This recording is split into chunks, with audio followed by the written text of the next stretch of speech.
Hi అండి. నేను Swapna. Welcome back to our channel. అందరూ ఎలా ఉన్నారు? నేనైతే చాలా బాగున్నాను. మీరందరూ కూడా బాగున్నారనుకుంటున్నాను. మీరు ఎలా ఉన్నారేంటనేది కామెంట్ బాక్స్‌లో కామెంట్ చేయండి. ఇవాల్టి వీడియో వచ్చేసి చూస్తుంటే మీకు అర్థమయ్యే ఉంటుంది వీడియో.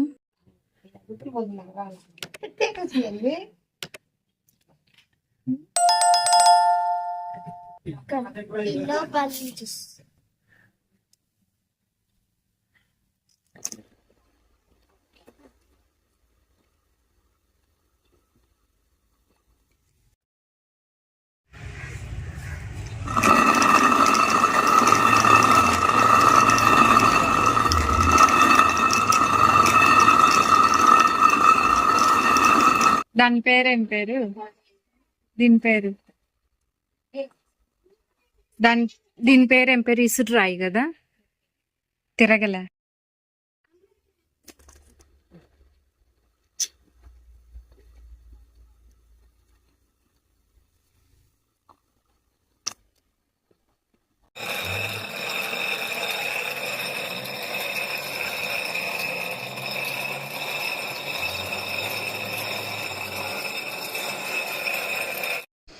నిన్నటి వీడియోలో మినుముల్ని శుభ్రం చేయటం అయితే చూశారు కదా. మినుముల్ని మట్టి అంతా జల్లెడ పట్టేసి 2 జల్లెల ద్వారా మట్టి అంతా తీసేసి మట్టి పెడ్డల్ని తర్వాత వాటర్లో కడిగి శుభ్రంగా ఎండబెట్టడం అయితే నిన్నటి వీడియోలో చూశారు కదా. ఇంట్రెస్ట్ ఉన్న వాళ్ళు ఒకసారి చూడకుండా ఉంటే ఎవరైనా చూడండి అబ్బా ఆ వీడియో కూడా.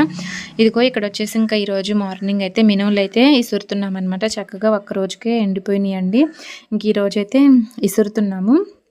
మినువుల్ని మిషన్లో పప్పులాగా వేయించుకొని వద్దాం అనుకున్నామండి. కాకపోతే కొంతమంది ముందే వేయించారు కదా మా నాయనమ్మ వాళ్ళు, కొంచెం బేలలాగా పడ్డాయి అని అయితే అన్నారనమాట. అంటే మినుము గుండ్లు అలాగే పడిపోయినాయి అని అయితే అన్నారు. ఇంక అందుకని మా అమ్మ మనం మినుము గుండ్లు అలానే పడితే వేస్ట్ కదా, వేయించుకోవడా అని అనుకుని ఇంకా ఇసురుదామని అయితే అంది. ఆ సర్లే అని అయితే ఇసురుతున్నాము. నేను కూడా హెల్ప్ చేస్తున్నాను అనమాట. నాకైతే ఇసురటం అంత బాగా రాదు. స్టార్టింగ్లో అయితే అస్సలు రాలేదనమాట. ఇసురుతూ ఉండుంటే కొంచెం అలవాటు అయిపోయింది. అంటే స్టార్టింగ్లో ఎలా పడ్డాయి అంటే మినువులన్నీ ఎగురుతున్నాయి అనమాట. అలాగే పిండిగా అవుతున్నాయి. ఇలా అయితే పడుతున్నాయి. పడితేనేమో మినువుల్లాగా పడుతున్నాయి, లేకపోతే పిండిలాగా పడుతున్నాయి.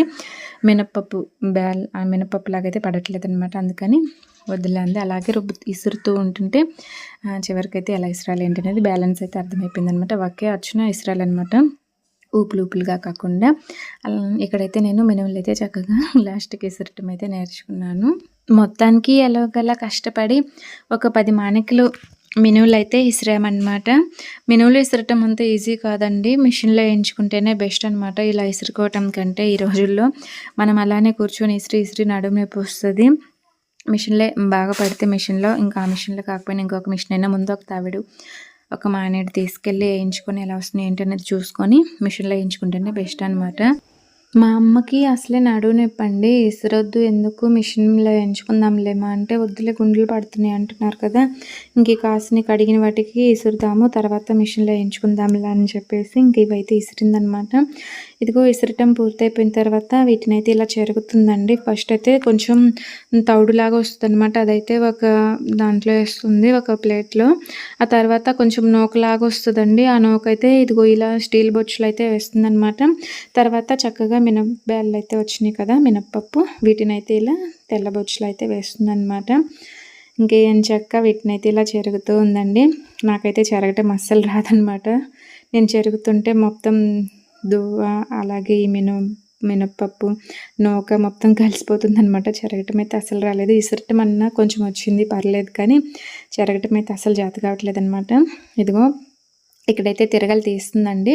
తిరగలు తీసే ముందు ఇక్కడ కొన్ని అయితే మినువులు అలానే ఉన్నాయి అనమాట. అందుకని మళ్ళీ ఒకసారి వాటిని అలా కదిలించేసి ఇలా ఇసురుతుందనమాట. ఇలా ఇసిరితే అవి కూడా ఇలా పప్పులాగా పడిపోతాయి అనమాట. చూడండి, ఇంక ఇదైతే తీసేసి తిరగలి పక్కనైతే పెట్టేస్తుందండి. ఇదిగో ఇలా 2 తిరగళ్ళు ఉంటాయి అనమాట. కింద ఒకటి వేస్తారు, తర్వాత పైన ఇంకొక తిరగలేసి చక్కగా ఇలా అయితే ఇసురుతారనమాట. మీలో ఎంతమందికి తిరగలతో ఇసరటం తెలుసు ఏంటనేది కామెంట్ బాక్స్లో కామెంట్ చేయండి. ఈ రోజుల్లో చాలా తక్కువ అండి అసలు తిరగలతో ఇసిరేవాళ్ళు. ఇంకా ఇలా అప్పుడప్పుడు పల్లెటూరులో మాత్రమే కనిపిస్తూ ఉంటాయి అన్నమాట ఇలా తిరగలతో ఇసరటాలు.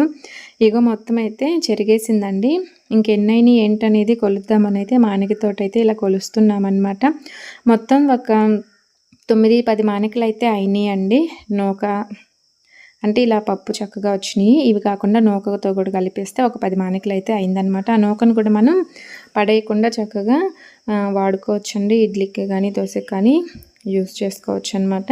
ఇక్కడైతే ఇంకా అమ్మ కొలుస్తుందండి. చూసారు కదా, ఇలా మినువులను అయితే ఇసిరామన్నమాట ఈరోజు. అంత మీరు చూసినంత సింపుల్ అయితే కాదండి, చాలా కష్టపడ్డాము ఇలా ఇసరటానికి. ఇది మొత్తం పూర్తయ్యేసరికి ఒళ్ళు నొప్పుల్లాగా అనిపించింది అనమాట. జ్వరం వస్తే ఒళ్ళు నొప్పులు ఎలా వస్తాయో అలా అనిపించింది అనమాట. అంత కష్టం ఉంటుంది ఇందులో, చూసి అంత ఈజీ అయితే కాదు. ఇలా మనం 1 రోజు 2 రోజులు కష్టపడితే చాలండి, సంవత్సరం మొత్తం మినపప్పు కొనే అవసరమే రాదనమాట. ఇడ్లీకి దోశకి ఎంచక్కా మనం ఈ మినపప్పు యూజ్ చేసుకోవచ్చు. ఇడ్లీకి దోశకే కాదండి, మినప సున్నుండలు ఇట్లా మనం రకరకాలుగా చేసుకోవచ్చు అనమాట. ఒకసారి కష్టపడితే సంవత్సరం అంతా ఈ పప్పుతో మనం ఏవైనా చేసుకొని తినవచ్చు. వీడియో ఎలా అనిపించిందో చెప్పండి. నచ్చితే లైక్ చేయండి, షేర్ చేయండి, సబ్స్క్రైబ్ చేసుకోండి. Thank you for watching.